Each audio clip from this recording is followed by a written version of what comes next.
Marcos capítulo 5. Hoje nós veremos rapidamente mais um gesto dramático de Jesus nesse episódio maravilhoso, encantador, que você certamente já leu, já viu, e agora nós temos o privilégio de acompanhar na TV através da série The Chosen. Inclusive esse episódio está num dos capítulos do The Chosen, muito bem encenado, mas eu queria lê-lo aqui na palavra de Deus. Capítulo 5, a partir do verso 24 até o versículo 34. Amém? Todos acharam? Siga comigo a leitura, por favor. E Jesus foi com ele, grande multidão o seguia, comprimindo-o. Aconteceu, verso 25, Marcos 5, 25, aconteceu que certa mulher, que havia 12 anos, vinha sofrendo de uma hemorragia, há muito padecera à mão de vários médicos, tendo despendido tudo quanto possuía, sem contudo nada aproveitar. Antes, pelo contrário, indo a pior. Tendo ouvido a fama de Jesus, vindo por trás dele, por entre a multidão, tocou-lhe a veste. Porque dizia: se eu apenas lhe tocar as vestes, ficarei curada. E logo se lhe estancou a hemorragia e sentiu no corpo estar curada do seu flagelo. Jesus, reconhecendo imediatamente que dele saíra poder, virando-se no meio da multidão, perguntou: quem me tocou nas vestes? Responderam-lhe seus discípulos: vês que a multidão te aperta, e dizes: quem me tocou? Ele, porém, olhava ao redor para ver quem fizera isso. Então, a mulher, atemorizada e tremendo, cônscia do que nela se operara, veio, prostrou-se diante dele e declarou-lhe toda a verdade. E ele lhe disse: filha, a tua fé te salvou, vai-te em paz e fica livre do teu mal. Irmãos, se vocês olharem um pouco antes, no capítulo 5, você vai ver que Jesus estava no território dos Gadarenos. Você conhece o texto? Jesus foi lá, atravessou o mar da Galileia, foi nesse território por causa de um endemoniado. O texto diz que esse menino andava nos sepulcros, arrebentava as correntes, ninguém podia com ele, ele era o terror da região. E o texto diz que esse menino estava possesso de espíritos imundos. Jesus então chega lá, se encontra com esse moço. A Bíblia diz que o diabo joga esse menino na terra, e o texto diz que eles mesmos declaram a Jesus: olha, por que você veio nos atormentar antes do tempo? Porque sabemos bem quem tu és. Jesus então dá uma ordem para os demônios, esses demônios vão para uma manada de porcos. Você conhece o texto? A Bíblia diz que os porcos se precipitam no despenhadeiro, e de repente aquele menino que andava insone, ensanguentado, com as roupas rasgadas, quase nu, vivia naquele lugar deplorável, no estado deprimente.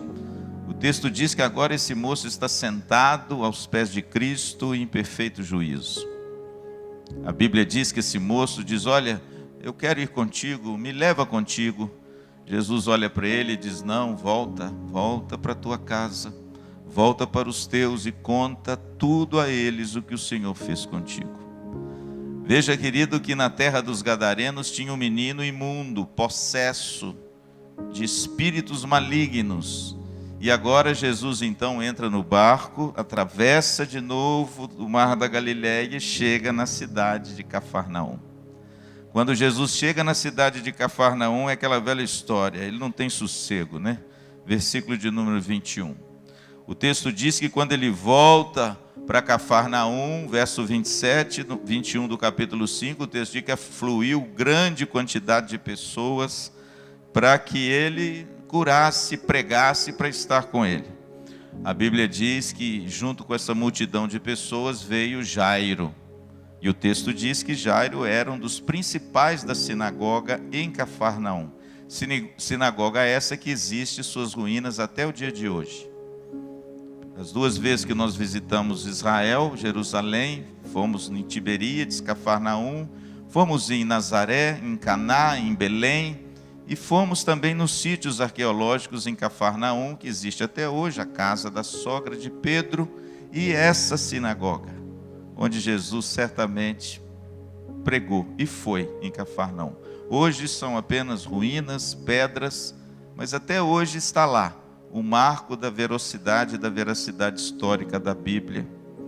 O texto diz que esse homem tinha uma filha, e a única filha desse homem, 12 anos, ela estava às portas da morte. E ele então chega por entre a multidão e diz: Senhor, olha, a minha filha está à porta da morte, vem à minha casa, porque eu sei que se o Senhor impuser as mãos sobre ela, verso 23, ela será salva e ela viverá. E de repente então Jesus, o texto diz no verso 24 que Jesus foi com ele. E junto com Jesus uma grande multidão e um pai aflito, porque sua filha estava já à beira da morte. O interessante é que quando Jesus se caminhava para ir para a casa de Jairo, preste atenção, já depois de ter expulsado o demônio lá em Gadara, voltado para Cafarnaum, agora acudiu o Jairo, que era o principal da sinagoga, com a sua filha. De repente acontece um incidente que nós lemos aqui. E o interessante, irmãos, que esse incidente, esse episódio aqui, ele contém 3 cenas muito distintas, mas ao mesmo tempo muito importantes. Na primeira cena, Jesus se depara, o texto narra o estado deplorável, doloroso dessa mulher. Segue comigo, versículo 25 e 26. Aconteceu que certa mulher que havia 12 anos vinha sofrendo de uma hemorragia. Nós não podemos compreender esse texto, e futuramente eu vou mostrar a vocês que o gesto dramático de Cristo aqui não pode ser interpretado e compreendido sem ter à luz Levíticos capítulo 15, que fala sobre as leis referentes ao homem e à mulher com fluxo de sangue. Se você não for em Levítico capítulo 15, ler o capítulo 15, segura aí, e compreender um pouco do que significa naquele tempo o judaísmo, um homem que tinha fluxo, seja ele seminal ou não, e uma mulher que tivesse fluxo de sangue, seja nos seus dias de menstruação ou não, você não vai compreender o gesto dramático de Jesus. Mas esse texto diz, verso 25, que essa mulher com esse fluxo de sangue ininterrupto, ela vinha sofrendo há 12 anos. Para você ver o drama dessa mulher. Versículo 26. E muito padecera a mão de vários médicos, tendo despendido tudo quanto possuía. Veja o drama dessa mulher. Ela tem um drama físico, ela tem um fluxo de sangue ininterrupto. As mulheres que têm esse estágio durante o mês sabem muito bem o que é isso. Agora você imagina uma mulher que tem um fluxo de sangue ininterrupto por 12 anos, 12 anos. E o interessante é que o texto diz que essa mulher não sofre apenas de uma enfermidade física. Essa mulher padece de miséria. Por quê? Porque olha o que diz o verso de número 26. Ela tendo despendido tudo quanto possuía. Irmãos, essa mulher perdeu tudo. Essa mulher não tinha mais recursos. Por quê? Porque ela gastou tudo que ela tinha nas mãos dos médicos. Versículo 26. Sem, contudo, nada aproveitar, antes, pelo contrário, indo a pior. Se você der uma olhadinha depois na sua casa, em Levítico, capítulo 15, você vai ver que uma mulher com fluxo de sangue ininterrupto, ela sofria de várias segregações. Em primeiro lugar, essa mulher sofria de uma segregação conjugal. Uma mulher com fluxo de sangue, se fosse casada, o seu marido não poderia tocar nela. e nem tocar em nada que ela tocasse. Ele era considerado imundo, porque ela, segundo a lei em Levítico, por causa do fluxo, meu pastor, ela era imunda. Então essa mulher, irmão, se ela fosse casada, havia 12 anos que ela não se relacionava com seu marido. Se ela fosse solteira, meu pastor, ela não poderia se casar, porque uma mulher com fluxo é impedida de casar, porque nenhum homem pode tocar nela. Então veja que essa mulher sofre de uma segregação conjugal muito grande. Segundo, ela sofre de uma segregação social. Por quê? Porque não é só o marido que não poderia tocá-la, ninguém poderia tocá-la, está escrito lá em Levítico 15. Nem tocar nela, nem tocar nos lençóis que ela dormia, nem se assentar na cadeira que ela se assentava, nem tocar em algo que ela tocasse. Porque se alguém tocasse em algo que ela tocasse, segundo a lei do Velho Testamento, em Levítico 15, era considerado imundo. Em outras palavras, essa mulher sofria de uma segregação conjugal, mas ela também sofria de uma segregação social. Ninguém se aproximava dela. Essa mulher não podia ser tocada por ninguém. Você imagina, querido, o estado emocional dessa mulher. Terceira segregação. Lá em Levítico 15, diz que uma mulher com fluxo ininterrupto de sangue, ela sofre também de uma segregação religiosa. Ela não pode de forma nenhuma ir no templo, por duas razões. Primeiro, porque ela não poderia encostar em ninguém. Segundo, porque ela era considerada impura diante de Deus. O fluxo de sangue era um sinal de impureza. E essa mulher tinha que se purificar antes, para poder depois oferecer alguma coisa que Deus pudesse se alegrar. Então veja, querido, que a primeira cena desse encontro maravilhoso narra esse estado doloroso dessa mulher. Ela tem um fluxo de sangue. Esse fluxo é ininterrupto. A Bíblia diz que ela gasta tudo que ela tem, ela está praticamente na miséria. E que é pior, o texto diz que ela piorou. E apesar disso tudo, irmãos, vinha a segregação. Não tinha o toque da família, não tinha o convívio dos amigos, e muito menos essa mulher poderia se arrumar numa noite de quinta-feira, colocar uma roupa bonita e ir na IPVO. De forma nenhuma.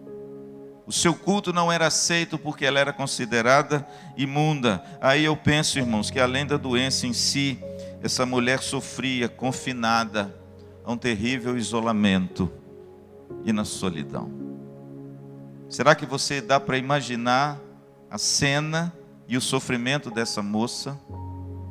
Mas de repente, irmãos, essa narrativa passa para uma segunda cena. E essa cena é a atitude corajosa de fé dessa mulher. É para você entender um pouco como ela rompeu algumas barreiras para ir até a Cristo. Versículo 27 e 28, siga comigo, diz assim: tendo ouvido a fama de Jesus, primeira atitude de fé e coragem dessa mulher era ouvir. O texto diz que ela ouviu falar de Jesus. Ela ouviu a fama de Jesus. Eu me lembro agora, meu pastor, Romanos 10, que diz que a fé vem pelo ouvir, e o ouvir a palavra de Deus. A Bíblia diz que a primeira atitude dessa mulher era ouvir falar de Jesus.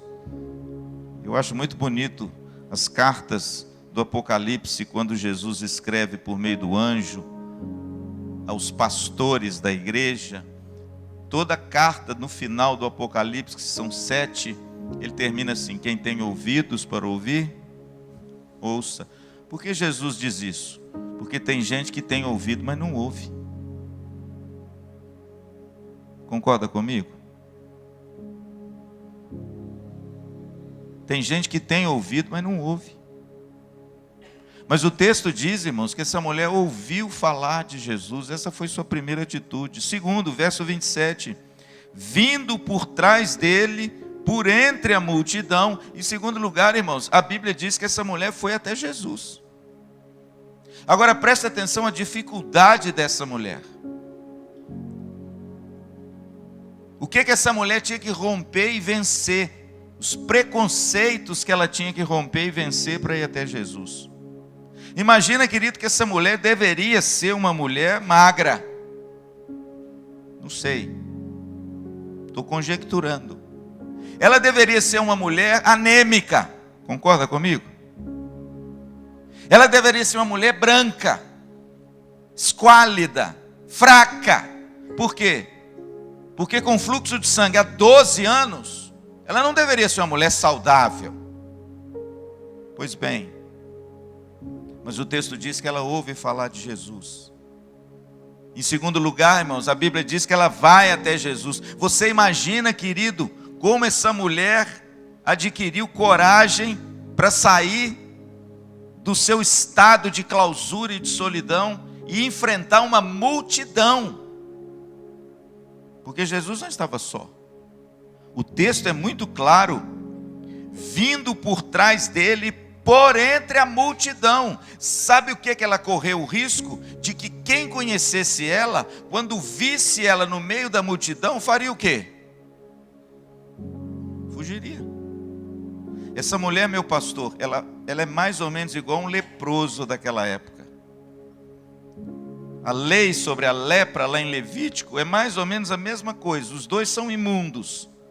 Só que a lei do leproso é ainda mais cruel.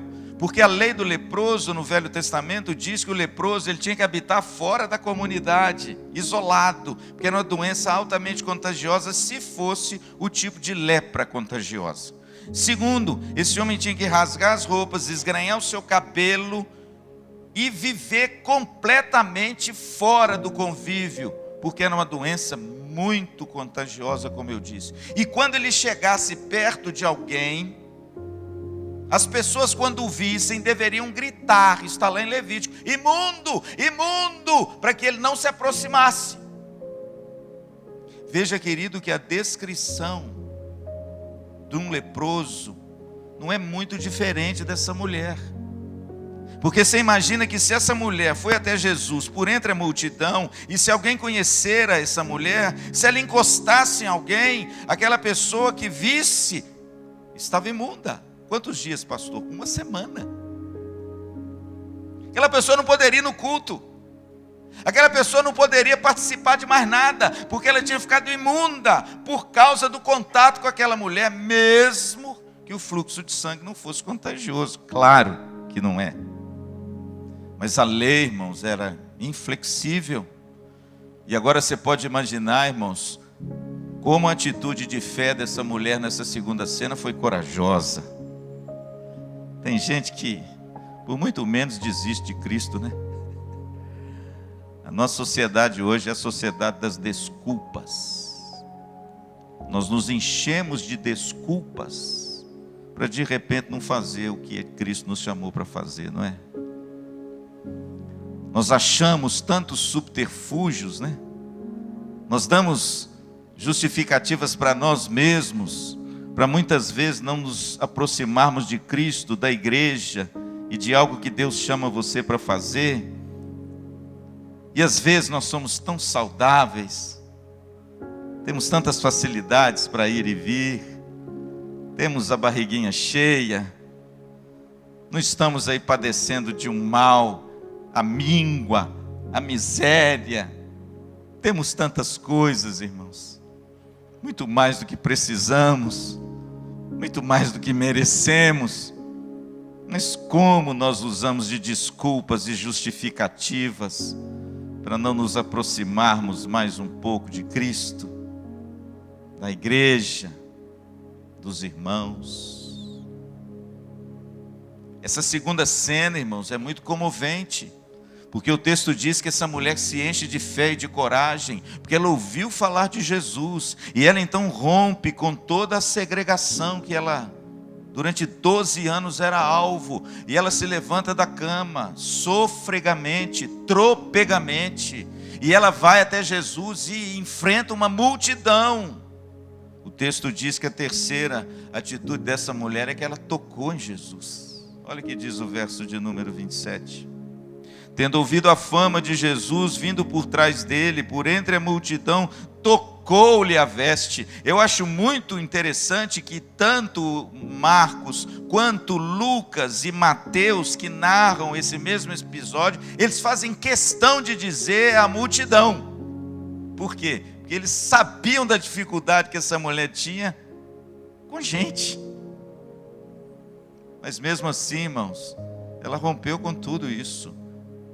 Se a gente olhasse para esse texto à luz dessa mulher, a mensagem nossa ficaria manca. Por quê? Porque a gente focaria apenas na mulher.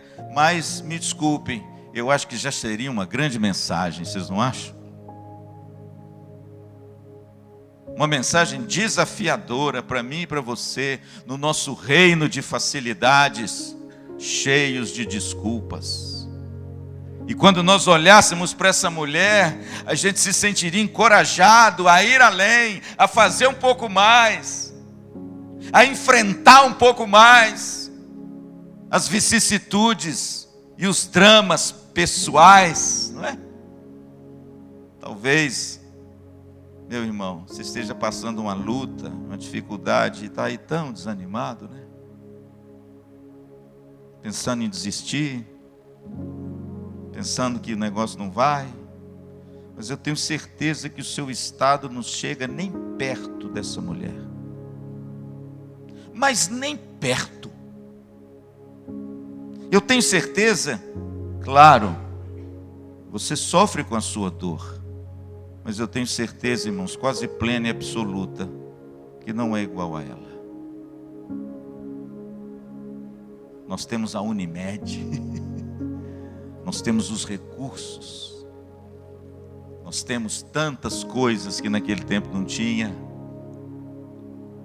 E quando a gente olha para essa mulher, a gente se enche de vergonha. Se a mensagem focasse apenas nessa mulher, e se o gesto dramático de Jesus não fosse tão sublime, alguns pregadores poderiam correr o risco de focar só nela e trazer uma mensagem de encorajamento para você que sofre, para você tomar a mesma atitude, vencer as barreiras. Você já deve ter ouvido uma pregação assim nesse texto. Vencer as barreiras, você se tomar de coragem, de ter uma fé mais ativa, de sair da sua clausura e da sua solidão, e de repente tocar nas vestes de Jesus, não é? Eu sei que vocês já ouviram uma pregação assim. E não, irmãos, por favor, não me leve a mal. Não está errado não, pastor. Tudo na Bíblia está aí, diz o apóstolo Paulo, para o nosso benefício. E nós somos encorajados com a vida dessa mulher. Eu sou encorajado com a vida dessa mulher. Às vezes, quando eu fico querendo dizer não, eu olho para a vida dessa mulher e falo, meu Deus, eu tenho que prosseguir. Essa mulher tinha tudo para não ir em lugar nenhum, sumir do mapa, tirar a própria vida. Ela não tinha nada, irmãos. O problema dela não era só a doença. Ela não tinha nada. Mas a Bíblia diz, irmãos, que essa mulher, nessa segunda cena que me comove, a segunda cena, essa atitude de fé corajosa dessa mulher, ela me impulsiona, te impulsiona. Ela nos faz rever algumas coisas da nossa própria vida. 4 atitudes de uma mulher de fé. Pode ser assim o sermão dessa noite, né, meu pastor? 4 atitudes de uma pessoa de fé. Mas aí a mensagem ficou manca. Por quê? Porque a beleza da mensagem não é essa. O protagonista da história não é a mulher, embora ela seja louvável. Você quer ver como é que fica um sermão bonito? 4 atitudes de uma mulher de fé. Primeiro, a mulher de fé ouve a Jesus. Que coisa boa, ela ouviu a fama de Jesus. Segundo, a mulher de fé vai até Jesus. Ela foi até Jesus, venceu as dificuldades, enfrentou a multidão, não ficou muito preocupada se alguém iria conhecê-la e dizer assim, imunda, imunda, porque ela tinha um fluxo de sangue. Terceira atitude de uma mulher de fé, ela tocou em Jesus. Aí vem o pregador e diz assim: você nessa noite pode tocar em Cristo. Aleluia. Não é assim? Você já ouviu uma pregação assim? Toque nas vestes de Jesus e você vai ficar curada. Aí o irmão está lá sentado ali e fala: mas como eu vou fazer isso? Cadê Jesus para eu tocar na orla dele? Eu já estou orando ele o dia inteiro e não acontece nada comigo, meu Deus do céu. Como é que eu vou tocar na orla desse homem? Eu não estou achando nem a do meu marido para tocar, ainda mais nesse homem. E aí, de repente, irmãos, a mensagem termina dizendo assim: olha, a quarta atitude de fé, ela creu em Jesus para curá-la. Olha o verso 28, irmãos. Porque ela dizia: se eu apenas lhe tocar as vestes, ficarei curada. 4 atitudes de uma fé corajosa. Olha que sermão bonito. Viu, Daniel? Pode anotar aí, meu filho. Quem sabe amanhã você dá uma melhorada nele e prega ele com autoridade e poder. Primeira atitude, ouvir de Jesus. Segunda atitude, ir até Jesus. Terceira atitude, tocar em Jesus. Quarta atitude, crer que Jesus pode fazer um milagre. Aleluia! Aí o povo fica alegre. Aí de repente você sai da igreja e não acontece nada. Aí de repente você volta para casa, a coisa está do mesmo jeito. Aí de repente você olha para dentro de você e fala assim: meu Deus, a minha fé é uma miséria. Porque eu não estou nesse patamar. E aí de repente você tem uma mensagem, sabe de quê? Me desculpe, de autoajuda. Travestida de uma mensagem da Bíblia. Por quê? Porque o foco é em... o foco é em... eu ouço, eu vou, eu toco, eu creio. Quem que é o foco dessa mensagem? E por incrível que pareça, irmãos, é isso que muitos pregadores têm feito por aí. E está ficando assim, Mas existe uma terceira cena nesse episódio. Eu já vi pregadores com muita humildade parar aqui o texto, porque eles querem encorajar você a ter uma fé mais corajosa. Agora, por favor, irmãos, não me interpretem mal. Não é errado, entende? Você de repente se apropriar dessas verdades. É claro que eu preciso ouvir Jesus. É claro que eu preciso ir até Ele. É claro que eu preciso tocar em Jesus, no sentido assim de ter um relacionamento mais próximo dEle. É claro que eu preciso crer que Ele pode me curar. Porque a Bíblia diz que Ele é o Deus que cura. E sem fé é impossível agradar a Deus. Então, é pertinente eu compreender que eu preciso aprimorar a minha fé. Mas, irmãos, por favor, esse texto não fala sobre isso. Esse texto não mostra a mulher em primeiro plano. Ele mostra a mulher em segundo plano para algo que Cristo fez na vida dela, que não é apenas pontual, mas serve para todas as eras, em todos os tempos, num nível espiritual muito maior do que uma cura física. Aí que entra a terceira cena. Pensa comigo o seguinte. Versículo de número 29. E logo se lhe estancou a hemorragia, e sentiu no corpo estar curada do seu flagelo. Essa história bem que poderia terminar aí, não poderia?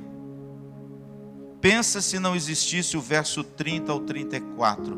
Não iria terminar de uma forma assim, que eu acho que essa pregação não se encaixaria? Pensa que essa mulher, ao tocar em Jesus, você imaginaria: pastor, ela já foi curada, então ela está limpa. Pode voltar para casa, porque já aconteceu tudo que tinha que acontecer com ela. O que ela queria era ser, não já aconteceu? Então, por que o restante? E aí, irmãos, que eu acho a coisa linda, já disse isso aqui.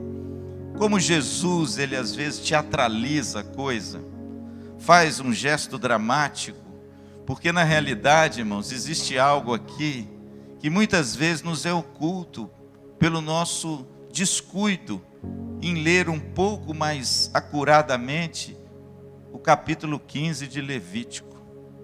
Olha o que acontece em seguida. Eu acho que isso aqui não precisava acontecer, porque a mulher já foi curada. O que ela queria, ela já tinha, não é? Ou pelo menos o que ela desejava. Mas por que então que a narrativa continua e Jesus interpela essa mulher dessa forma? Siga comigo, por favor, a terceira cena, que é a cura completa dessa mulher. Versículo de número 29. E logo se lhe estancou a hemorragia e sentiu no corpo estar curada do seu flagelo. Agora preste atenção, porque aí começa o tema das nossas quintas-feiras. Aí começa a ação dramática de Jesus. Jesus aí faz uma ação dramática. Vamos ver se você percebe comigo o que é.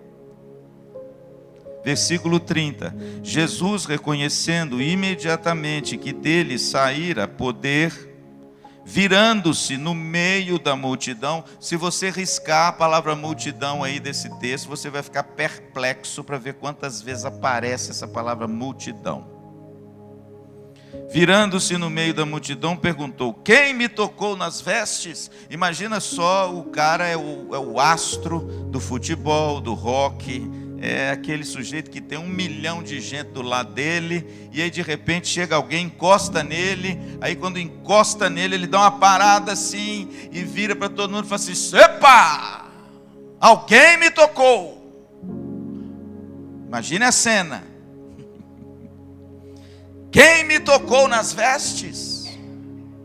Versículo 31, responderam os seus discípulos: vês que a multidão te aperta, e disses quem me tocou? Claro, é plausível isso aí. Veio um dos discípulos e falou: Jesus, o senhor está ficando doido? Está todo mundo te encostando, está todo mundo tocando no senhor, está todo mundo perto de ti, o senhor fala quem me tocou? Eu também, talvez, se estivesse com Jesus, falaria a mesma coisa. Senhor, o senhor está variando, o senhor está com a multidão ao seu redor, o senhor está perguntando quem te tocou. Agora veja o Senhor. Versículo 32. Ele, porém, olhava ao redor para ver quem fizera isso. Você entendeu que a multidão parou? Você entendeu que Jesus começou a olhar ao redor?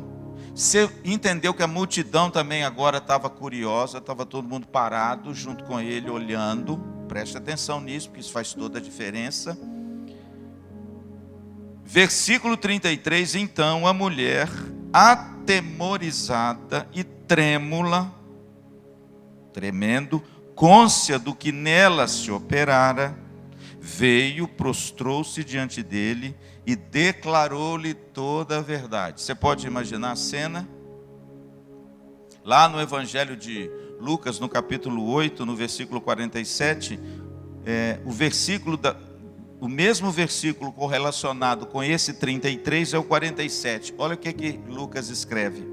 E a mulher, prostrando-se diante dele, declarou, preste atenção, porque Lucas é mais acurado ainda, à vista de toda a multidão, a causa porque ele havia tocado, e como imediatamente fora curada. No verso 33 é um resumo disso. O texto diz que ela estava consciente do que nela se operara, prostrou-se diante dele e declarou-lhe toda a verdade. Em outras palavras, o que essa mulher fez? A Bíblia diz que quando Jesus para, a multidão para. Ele começa a olhar em volta, todo mundo começa a olhar em volta. E de repente essa mulher é destacada no meio de todo mundo. E quando ela é destacada no meio de todo mundo, ela chega perto de Jesus, tremendo, consciente do que ocorrera nela, porque ela havia 12 anos, estava vazando sangue, e ela entendeu que parou aquele negócio na hora que ela tocou. E a Bíblia diz que ela declarou-lhe toda a verdade. Lucas diz que ela testemunhou diante do povo e de Jesus toda a sua história. Em outras palavras, ela disse para Jesus e para todos que estavam ali o seu drama. Ela contou quem era. Ela disse do seu problema. Ela falou que há 12 anos ela sofria de uma hemorragia. E agora ela tocou nas vestes de Jesus. E essa mulher então agora, e ela disse: Senhor, e agora eu estou curada. Versículo de número 34. E ele lhe disse: Filha, a tua fé te salvou. vai-te em paz e fica livre do teu mal. Aqui está, irmãos, o centro, o cerne e o gesto dramático de Jesus. Jesus não precisava fazer nada disso. Mas Jesus monta aqui, irmãos, um palco, um cenário. Para quê? Para esse gesto dramático ser o ponto focal e o seu significado nesse texto, para essa mulher, para os leitores da Bíblia e para nós até o dia de hoje. Mas nós não podemos compreender esse texto sem antes, pelo menos, você ir comigo lá, e eu queria que você fosse, em Levítico capítulo 15. Você vai compreender um pouco como era a lei com respeito à mulher que fosse curada. Deixa eu te mostrar uma coisa. Aqui nós precisamos recorrer a Levítico capítulo 15, a partir do verso 25. Se você tem a sua Bíblia aí, por favor, o pastor Luciano não tem o costume de mandar você para lá, mandar você para cá, mas hoje é necessário.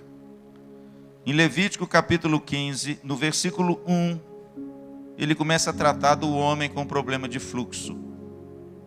E a partir do versículo 25, ele começa a tratar da mulher com problema de fluxo. E no verso de número 25, ele começa dizendo o seguinte: também a mulher, quando manar fluxo do seu sangue por muitos dias, preste atenção que esse é o tempo dessa mulher, por muitos dias fora do tempo da sua menstruação, ou quando tiver fluxo de sangue por mais tempo do que o consumado. Qual é o consumado? É os dias normais que toda mulher tem.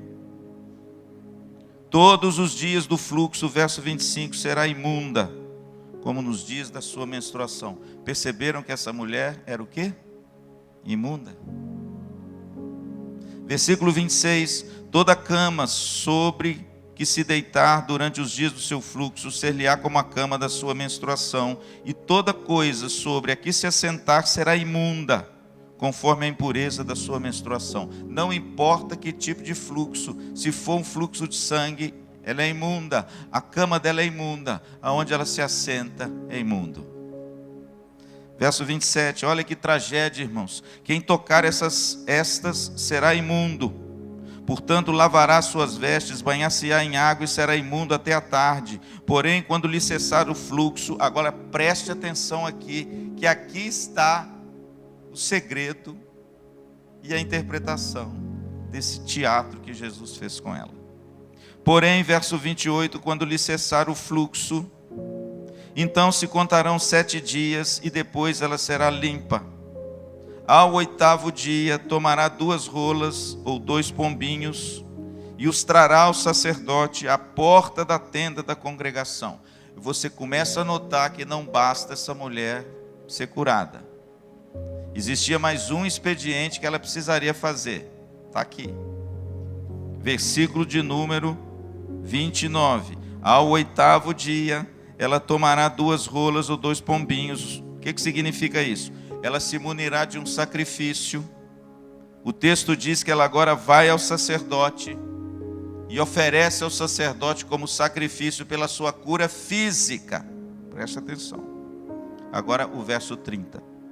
Então o sacerdote oferecerá um para oferta pelo pecado. Por quê, pastor? Porque tanto a lepra como o fluxo de sangue são um símbolo do pecado, que torna aquele que possui quem?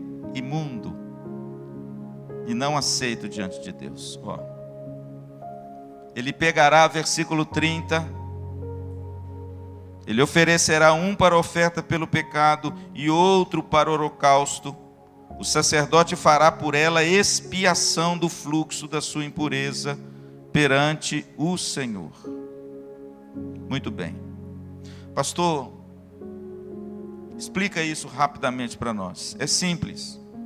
A mulher só seria considerada limpa se ela fosse primeiro curada fisicamente. O texto diz que depois que essa mulher era curada em Levítico 15, ela tinha que esperar 1 semana. Por quê, pastor? Para ver se estava mesmo. Vai que o negócio acontece de novo, aí não dá. Ela tinha que esperar 1 semana para ver se o fluxo realmente foi curado. No 8º dia, olha o drama dessa mulher lá no Velho Testamento. ela tinha que pegar um sacrifício, uma rolinha, 2 rolinhas ou pombinhos, está aí no versículo 29, 2 rolas e 2 pombinhos, levar no sacerdote à porta da tenda da congregação, ou seja, à vista de todo mundo. Olha o drama. Lá ela tinha que contar para o sacerdote o que aconteceu com ela. O sacerdote tinha que ouvir dela: olha, eu era assim, assim, assim, agora estou curada, porque tem 7 dias que eu não tenho mais fluxo, então eu estou aqui no 8º dia, trazendo as rolas e os pombinhos. Aí o sacerdote pegava esse material, oferecia um como oferta pelo pecado, outro como oferta por holocausto, oferecia esse sacrifício a Deus e declarava à vista de todo o povo que essa mulher agora estava limpa. Percebeu agora? Perceberam agora por que Jesus faz o teatro? Perceberam agora por que Jesus monta esse palco de repente perguntar quem me tocou, para quê? Porque Jesus é o nosso sumo sacerdote, amém? Ele não é apenas o sacrifício pelo nosso pecado. Ele não é só apenas a figura aqui das 2 rolas e dos 2 pombinhos. Ele é o Cordeiro de Deus que tira o pecado do mundo. E ele agora se interpõe entre essa mulher e o Senhor. E ele também, além disso, é a própria cura dessa mulher. Preste atenção numa coisa, meu irmão. Sem esse testemunho de alguém, de um rabi, de um mestre, e de Jesus aqui se interpondo como uma figura do próprio sumo sacerdote que somos, essa mulher, se apenas tocasse em Jesus e fosse curada, ela não era plenamente aceita de volta pela sociedade. Porque todo aquele ritual de esperar 7 dias, de fazer a purificação pelo seu pecado, de declarar o que ela tinha, à vista de todo mundo, do sacerdote, ela teria que fazer. Agora, veja que isso na mente do povo judeu estava muito claro. E se eles conhecessem essa mulher, ele esperaria isso dela. Então Jesus monta um teatro para quê? Para Jesus mostrar ela aos seus ouvintes, para mim e para você, e para todos aqueles que ouvirem essa mensagem, que Jesus não é apenas aquele que tem o poder de curar fisicamente. Ele é o próprio sumo sacerdote, que tem o poder de nos limpar completamente, através da expiação pelo seu próprio corpo. Jesus é o sacerdote e o sacrifício. Ele é o Cordeiro que se ofereceu, e por causa dele, nós estamos limpos. O interessante, irmãos, que Jesus a curou. Eu gosto de dizer que Jesus curou essa mulher completamente. Ele curou fisicamente, ele curou socialmente e ele curou espiritualmente. Sabe por quê? Porque tudo aquilo que ela deveria fazer com o sacerdote lá no templo, levando os utensílios, as 2 rolas ou 2 pombinhos para oferecer, Jesus armou o palco para ela contar isso para ele. E é por isso que a Bíblia diz que ela declarou-lhe toda a verdade à vista de todo o povo. É para que o povo percebesse agora que essa mulher estava não apenas curada fisicamente, mas que ela estava limpa. E daquele encontro com Jesus, ela poderia retornar de volta à sua vida. Agora você percebe por que essa narrativa não termina quando ela toca em Jesus e é curada? Não adiantaria.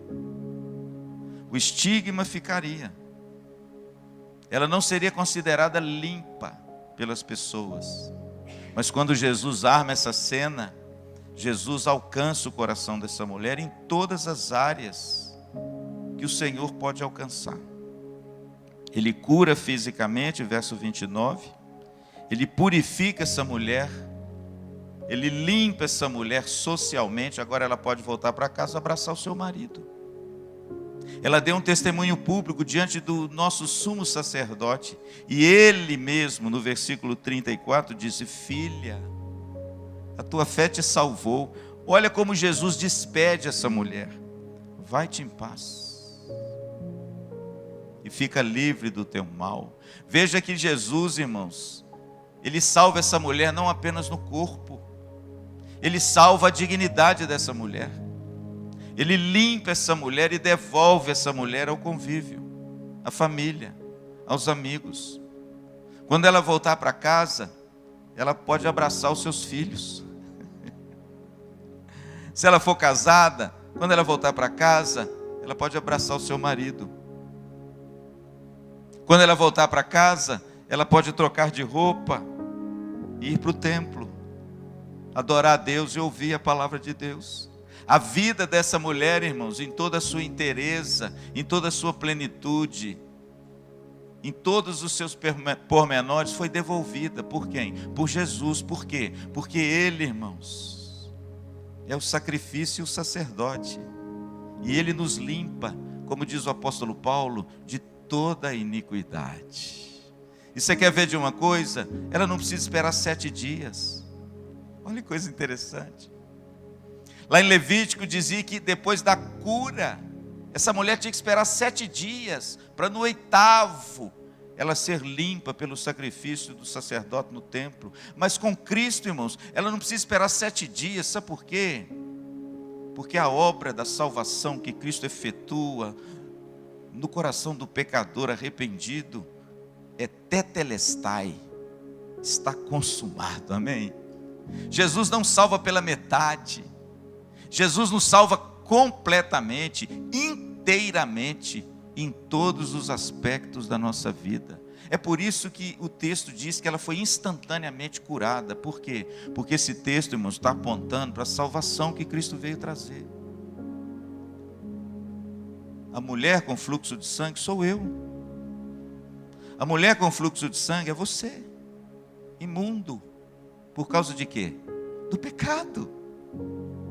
Mas Cristo, irmãos, é o sacrifício e o sacerdote que se ofereceu para nos limpar. E nele nós somos limpos. Mas muito mais do que limpos do pecado, os nossos relacionamentos nos são devolvidos. A nossa vida, irmãos, nos é devolvida por Jesus. E agora vocês entendem, irmãos, por que eu disse para vocês que esse texto não poderia terminar só com a mulher? Porque a mensagem ia ser muito pequena, ia ser apenas uma mensagem para eu progredir na fé. Mas esse texto, irmãos, ele fala de Jesus, do poder que Ele tem, dessa graça maravilhosa de alcançar o pecador. E quando há o arrependimento genuíno, Jesus nos purificar, nos limpar, nos transformar em novas criaturas para sempre. A obra de Jesus é perfeita, é completa, é inteira. Jesus não faz nada pela metade. Quando Ele salva completamente o pecador. E essa é a mensagem do texto. Amém? Portanto, meu querido, deposite a sua fé nele. Receba-o como Senhor e Salvador da sua vida. Arrependa-se dos seus pecados. Confesse os seus pecados. Essa mulher fez isso. À vista de todo o povo, o texto diz que ela contou a sua história diante de Cristo e veio a ela a salvação. Se você ainda não recebeu a Cristo como Senhor e Salvador da sua vida, você precisa fazê-lo. Para, querido, de ser amigo dos crentes. Pare de ser frequentador de igreja. Pare de ser um cristão nominal. Converta-se a Cristo. Seus pecados serão perdoados. Você será limpo. E Cristo vai te devolver a verdadeira vida que o pecado tem roubado. Essa é a mensagem, meu presbítero, da mulher com fluxo de sangue. Amém?